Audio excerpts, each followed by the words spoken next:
and ended, it's still going up in eastern Oklahoma. It is still going, Kevin. It sure is. And this is all just really on the, it's really kind of out of our viewing area now, northwest of Henrietta. I'd like to go back and talk to John here for just a minute, and then we're going to show you some video from Stella. If I can talk to John Welsh here, if we can take his chopper shot. John, looking back to the west-southwest from where you are, can you see that damaged track back to the west-southwest, in other words, earlier in time? Can you see it going off in the distance into Cleveland County? Yeah, well, you want us to look, I've got about 3 radios up here, Mike, sorry. You want us to look from this damage point from the south-southwest. We'll pan up a little bit, and Travis will back out and kind of zoom towards the horizon. I don't see a direct damage path. What I do see is like some sporadic, some touchdowns, some raises, some touchdowns. It appears from here it went over the Shawnee Lakes, hit right here just to the east side of 102, south of I-40, and then the next spot is going to be to the northeast, right where Meg was at earlier at 177 and I-40. It seems like it hit there and then just went, just kind of continued to track to the northeast before it dissipated there, Mike. Okay, John, appreciate that. Let's take a look at some video from Eddie Kohler. Eddie Kohler stopped by just a short while ago, and wow, look at this. Is this not remarkable? Eddie Kohler, Eddie, we appreciate this video. This is from near Stella, and Stella is a small community in northeastern Cleveland County. So basically, when you leave Norman, you know, you go up past Lake Thunderbird, and then basically you hit Stella. That's where Stella is, and then after Stella, you hit the Twin Lakes where John Welsh is right now. And if you're watching this and tracking this with us, you know that we were talking about this large tornado on the ground all the way up just past Norman, and that it was large, and Eddie Kohler can tell you firsthand that it was large and it was violent. Look at the multi-vortex structure in that. Multi-vortex tornadoes form when the wind speed is too strong for the atmosphere to handle, and the main vortex breaks down into smaller, faster vortexes because it can't handle the turbulent flow.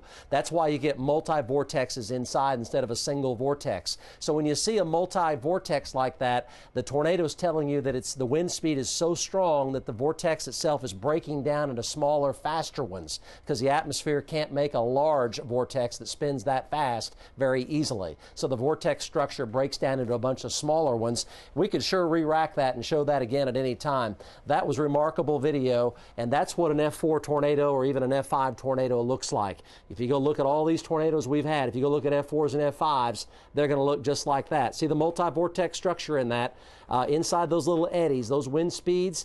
You know, Reed Timmer, well, I was having a discussion with Reed Timmer the other day. Reed Timmer thinks, you know, and Reed's done a lot of research on these things. Reed Timmer thinks these multi-vortex wind velocities may be a lot higher than is commonly acknowledged. You know, May 3rd had 318 on the west side of Moore. 318, that's the world's fastest wind speed that has been measured by a portable Doppler radar. Reed's got a Doppler that scans both vertically and horizontally in one of his dominators. And he believes that these little multi-vortexes, he thinks these wind speeds are way over 300 miles an hour, and that there's a lot of research to be done about these multi-vortex tornadoes and the amount of violentness inside of them. And, you know, Eddie Kohler, Eddie, we appreciate this video. Eddie can tell you the wind inside those tornadoes is incredibly strong because he was awfully close to it. Look at that amazing multi-vortex structure in that violent tornado. And that damage, that's further back earlier in the day from where John Welsh is right now. So I had him look, you know, back to the west-southwest, or in other words, earlier in the day on the damage. And that was back towards Stella where this video was taken. So there is rural damage throughout northeastern Cleveland County that is obviously going to be severe with whatever that it hit, because that's where Eddie Kohler was located near Stella. And Stella is back, you know, Twin Lakes is right there. There's Twin Lakes, a little bitty lake right there. Stella's back over here. So it was, you know, may have been up, down, or whatever, but it was violent in through there and was probably more down than up. So there's damage back in Cleveland County that we don't know about yet in terms of potential damage to structures. So the light of day tomorrow is going to tell a lot more now that it's getting dark. Meanwhile, these tornadoes details here. Still tornado warnings have been downgraded finally to severe thunderstorm warnings. That's good. The massive storm that produced all that damage is now shrinking and going away completely. No doubt the folks in southern Tulsa County are happy about that. And this supercell still has a hook with it, but the circulation is broad enough, is broadened out enough where there is no longer a tornado warning with that cell. And let's go to the South Doppler rather, and take a look. Sorry about that. South Doppler, take a look at the storm up to the north, and it's past Newkirk now, but there's been some pretty good hail up here in northeastern Kay County. Kevin and Linda, we're still tracking further thunderstorm chances. Yes, there is another elevated risk for severe weather for tomorrow, and we believe there may be the potential, we just have to say it, of another outbreak of tornadic weather coming up for tomorrow, likely from near Oklahoma City through the southern half of the state for tomorrow. We're going to take a closer look at that and get back with you momentarily. Back to you. Mike, let me ask you something real quick before you get away. Getting a lot of Twitter traffic right now wondering about the metro. It's all clear for now. Maybe some rain later tonight, though. Let's look at the North Doppler. Control room popped it up a second ago. Let's look at that. There's that little plume that went up near Jones, and here's this little plume right here. The cold front is up to our northwest. If the cold front may actually develop into storms. There might be storms a bit later on tonight, say around midnight or so, if the cold front actually develops, and that they would be severe if they did form. Tornado weather may not be as elevated as it was this afternoon. Let's go to Weather Show here, and the cold front is running in this part of the state right now, and if it were to fire, they might try to roll to the southeast toward the metro, say around midnight tonight. We're fully staffed, of course, here for the overnight hours. They would be severe if they did develop. I don't think they would be as efficient tornado producers as they were earlier today.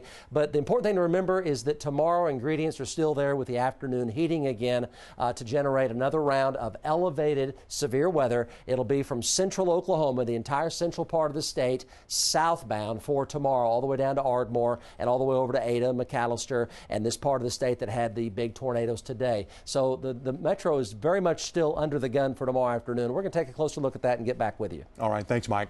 Jesse Wells is in Edmond looking at some of the damage that struck there. One of the first places struck this afternoon. Let's go to him live. Jesse? Oh, Linda, the damage here in Edmond will not compare to what they're seeing out in Shawnee and Pottawatomie County, although this home behind me may have been the first that was damaged in this afternoon tornado outbreak. As you can see behind me, the roof on this home basically completely gone. Edmond police say this home did catch the worst of it here in Edmond. They estimate that about 12 homes suffered some sort of damage. Other than that, here in Edmond, you saw a lot of trees and power lines down. A lot of people still without power, including this home here behind me again. But again, luckily, there were no injuries to report here in Edmond. The person that lived in this home with his wife said they actually rode the storm out in the home as that tornado went overhead. Luckily, the tornado here was not nearly as strong as it was out in Shawnee and Pottawatomie County. Again, right now they say that no injuries to report. Edmond police say no injuries to report here in Edmond. As you can hear off in the distance, though, chainsaws are already going. The cleanup effort has begun. We'll have much more on the cleanup and the damage out here in Edmond tonight at 10 o'clock. Back to you guys. Thank you very much. And when you stop to think about it, we've been on the air continuously since before 4 o'clock. Yeah. Can you imagine what would happen if these tornadoes went through without any advance warning? It is so sad that any lives have to be lost in a storm like this, but it could have been so much worse. It could have been a lot worse. And as John Welsh was saying earlier, that the advance warning they got from Mike Morgan and the 401 Storm Team did a lot to alleviate a lot more fatalities. But of course, every life is precious, and we're thoughts and prayers with those who are grieving the loss of loved ones tonight because of this storm. Lance West, you experienced some of this firsthand.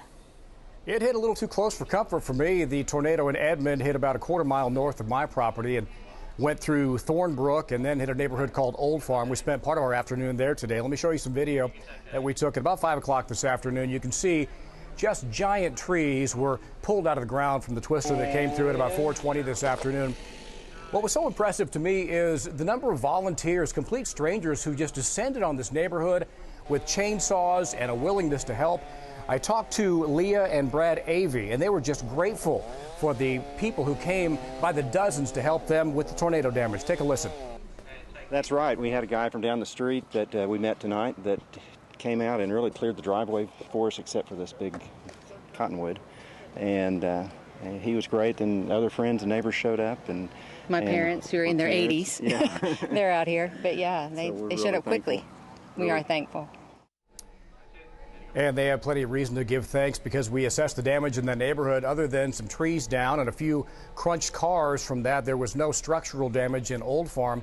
A little bit to the east of there, the New Mercy complex sustained some major damage. And then a neighborhood called Territories also was hit as that tornado sort of hopscotched across southeast Edmond. I need to quote this real quick. This couple said to me, talking about Mike Morgan, he was right on the money, absolutely thankful for him. The forewarned storm team did a tremendous job warning these folks that the storm was coming through southeast Edmond, and they are grateful tonight, guys. Across the board, our team did a great job. Absolutely. And proud of them. Talking about Mike, he had that tracker on that showed the streets in Edmond, and he showed my street. And my wife was watching it, and I thought, well, I'm looking out the window, I don't see it yet. Then all of a sudden, the trees went like this.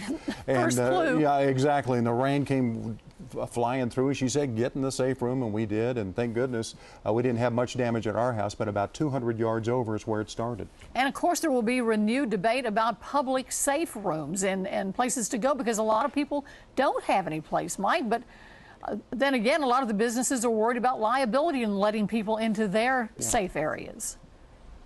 Yeah, that's a tough decision, isn't it, to try to figure out as far as the liability. You know, you have these tornadoes approaching the Shawnee Mall, the casinos. You know, the right thing to do, of course, is to take everybody in and go to the safest place that you have for the safety plan. That's the right thing to do, but there's so many other complicating factors when it comes to all that other stuff that really shouldn't make any difference. And Linda was talking about liability being one of them. But anyway, that's a whole different deal, isn't it, altogether? Okay, so the tornado watch is still in effect. However, the prime conditions are continuing to push to the east, and we have warnings now. No tornado warnings are in effect at all. There are none whatsoever going on right now. For tonight, this is the way the map looks for tonight. A lot of questions about whether or not we have storms again later tonight. The cold front by morning will be approaching from the northwest, and some of these computer models have the front firing with thunderstorms northwest of the metro and rolling down here about midnight tonight. So we'll carry about a 30 to 40% chance here in Oklahoma City later tonight of getting some storms. They could be severe. I don't think they'll be of the tornadic variety. There's a better chance that storms will fire in this medium shade of green from Ponca City down to about Chandler, down to about McAllister tonight. And there are your lows tonight, mid-60s, low 60s, some 70s, and then some 50s up in the northwest. For tomorrow, that same front is going to stall. And it's going to stall right pretty much up and down I-44 from Tulsa down through Oklahoma City down to Lawton. So the Bailey Turnpike and the Turner Turnpike, and that front will act as a focus point for more severe weather as another jet stream storm comes out like one today. You got to have these jet stream storms to trigger these supercells to really spin rapidly. And there was one that went over us today that was timed perfectly, and that's why we have been talking about today being such an elevated threat really since early in the week, you know, like 5-6 days ago. So we see these things coming, and there's another one coming for later tomorrow, and that's going to focus near this front, and it'll be stalled out very close to Oklahoma City. And from that to the south and to the east will be the highest risk of severe weather, including tornadic activity tomorrow and very, very large hail once again. So the chance of storms tomorrow is low to moderate to high. We'll have some 90s, strong south winds, mid-80s with more thunderstorms. Chance of rain tomorrow looks really favorable for Oklahoma City, and then up to the northwest, temperatures will be in the 80s for daytime highs as well. Here is the risk for tomorrow. It's a moderate risk. You know, we issued our own high risk for today right here in central Oklahoma, and we'll carry a moderate risk for tomorrow for the entire metro through all of southern into eastern Oklahoma. That'll be a moderate risk. So Kevin and Linda, they may fire a little earlier tomorrow than they did today, so I'd be on the alert in this orange shaded area in particular, beginning as early as about noon tomorrow, and we, of course, are fully staffed, and we'll keep folks forewarned tomorrow as well. Mike Morgan, thank you very much. And as Reed Timmer and the rest of the scientists are out evaluating these storms, they are so curious in what they can do. On Twitter, we have something from Susan, who lives in Tulsa, and she says debris from the Shawnee tornado has fallen here in Tulsa. Insurance verifications, gas